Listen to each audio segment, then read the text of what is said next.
word superiority effect and related to the issues connected with the dual root hypothesis of word recognition. Specifically, I would like to discuss an experiment conducted by Kruger, who wanted to establish which root is more important for this effect to occur. Okay, let me begin with explaining to you what this word superiority effect is. So, according to American Psychological Association's Dictionary of Psychology, word superiority effect is defined in that, when presented briefly, individual letters are more easily identified in the context of a word than presented alone. A similar but weaker effect is obtained when letters are presented as part of pronounceable but meaningless vowel-consonant combination, such as deed or pling.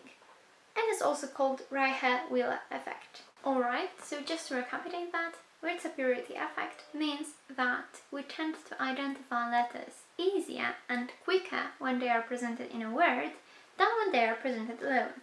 It means that there must be something to our capacity to read that allows us to identify reading-related stimuli faster, more accurately, and easier. So it must be somehow connected to our ability to read. Here we have an example of the original paradigm. First we have a fixation mark. Then the target word appears, followed by a mask. Then two letters appear. Your job is to choose which of these two letters appeared in the target word. And this apparently is much more accurate for actual words than for non-words or even single letters. Okay, now what is the dual root hypothesis for word recognition? This is a hypothesis concerned with how we recognize words that identifies two separate routes of doing so, one lexical and the other phonological. Here is a model of this dual root hypothesis. So when you see letters, you can either access the meaning of the words directly, so through your visual lexicon, or indirectly, through your phonological lexicon. So you either read and actually put together sounds, or you just know what this word is. And now the question is, how can we relate that to word superiority effect? So do we recognize words easier because we have lexical access to them, or maybe because they are so easy to read for us, and because we've read them so many times that this phonological code is just so easily accessible? So which one of these routes is it? So for example, Sper and Smith have modified the Reicher's paradigm and provided the participants with different syllable length stimuli. They found that the less syllables, the more accuracy in identifying the letters of the words. This would suggest that we rely on phonological coding and actually read the words, so it just takes longer for us to read a 3-syllable word than a 1-syllable word, even if they are of the same number of letters. So note that we have united on the one hand, which is 3 syllables, and then something like change, 1 syllable on the other hand. So that would be a proof for phonological coding of word superiority effect. Furthermore, Sper modified the paradigm even more and removed the mask or shortened the time for which it appeared. He found that the word superiority effect and syllable length effect disappeared after removing the mask. So Sper concluded that the mask, by removing visual information, actually forces the participants to rely on phonological code. So if I am not seeing the stimulus and can only remember it in my short-term memory, I am forced to use my phonological code. And when the mask disappears, the phonological code is no longer so much needed, and thus the superiority effect disappears. At least this is what Sper thought. Drevnovsky and Healy further modified the paradigm. They wanted the participants to specifically search for the letter S in the stimuli. They found an interesting dependency. So it was not important whether the letter was silent in a word or whether it was pronounced, but it was important whether it was in a stressed syllable or unstressed syllable, so the one where the accent falls. And when the target S was in the stressed syllable, it was quicker, more efficient, and more accurate to identify the presence of this letter. So Drevnosky and Healy concluded that subjects looking for target letters scan a phonetically recorded version of text, but the phonetic units scanned do not really appear to be at the letter level, but rather at the level of syllable. So it's not letters that are important for word superiority effect apparently, but whole syllables. Now Kruger disagreed with some of the previous researchers. He argued that the Riker paradigm in its original form is not so much about word recognition, but rather about the role of short-term memory.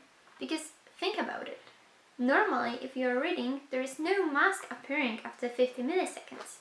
In normal circumstances, word identification is not really about accuracy, because eventually you will read the word. It is rather about speed, so how fast you are able to recognize it. Now Kruger decided to change the paradigm even more, and similarly to other researchers of his time, he decided to employ something called free viewing paradigm. The participants in this paradigm would be pre-cued with a target letter. Then there will be a mask, and then the word will appear without any time constraints. So no short memory is really involved. You can take all the time you want to look for the stimulus. So your task is to say whether the target letter that appeared a moment ago is present in the stimulus or not. You need to click either one button or the other button to say whether you see or not the target letter. So in his experiment, Kruger took into account two factors: syllable length and presence or absence of silent letters. He constructed two hypotheses.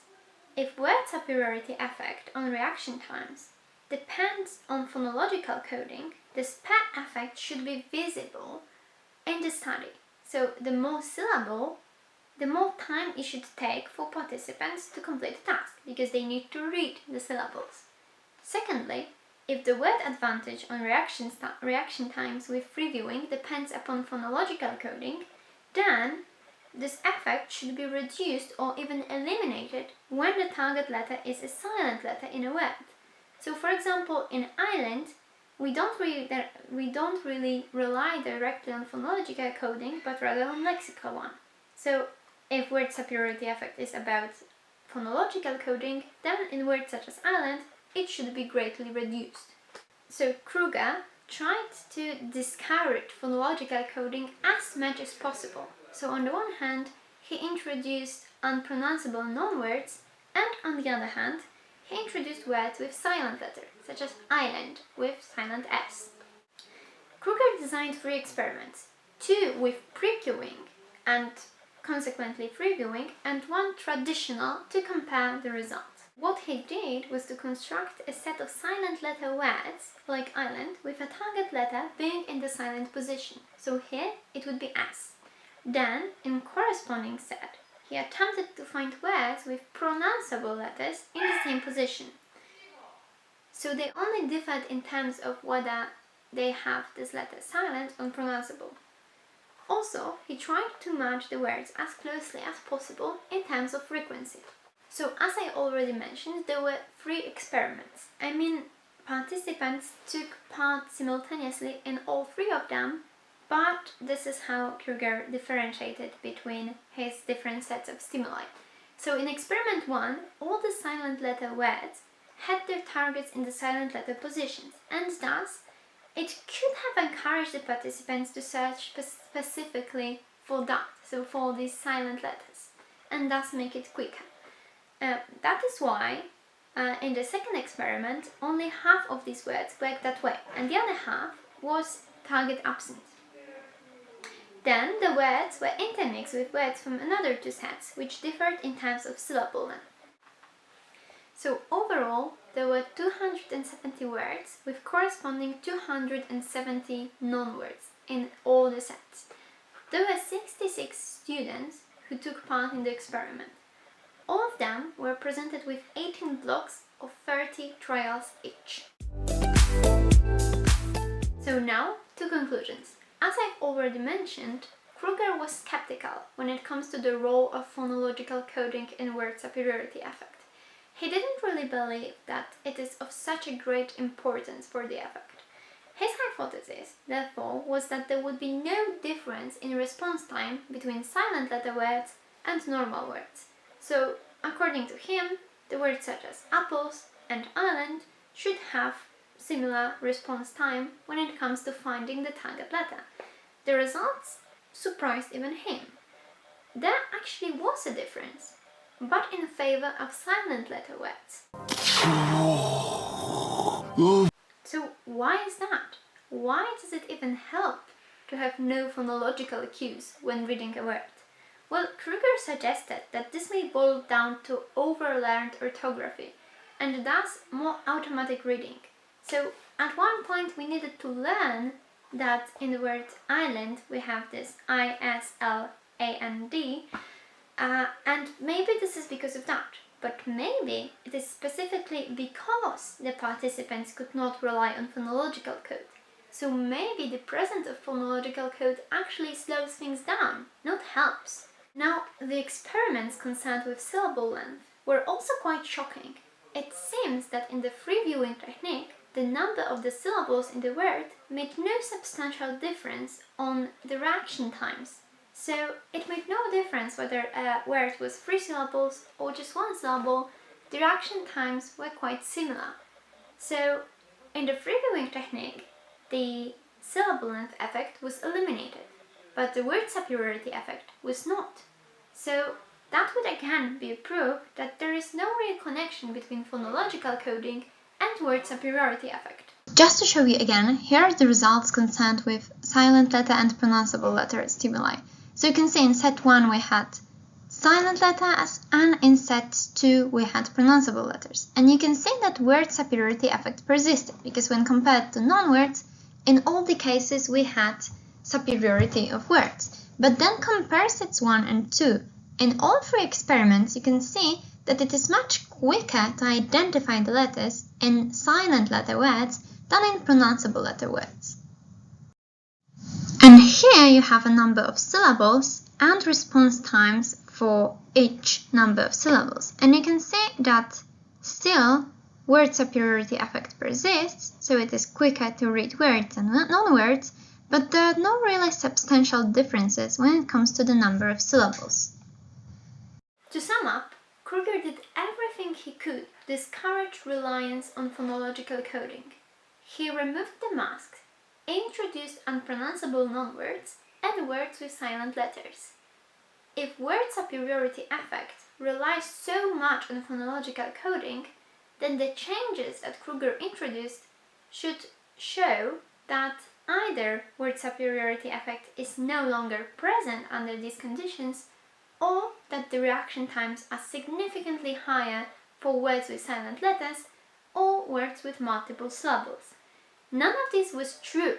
So, the ultimate conclusion would be that word superiority effect seems to be based rather on lexical coding, on the direct route, and that phonological coding doesn't really help in reaction times, and actually might even slow them down.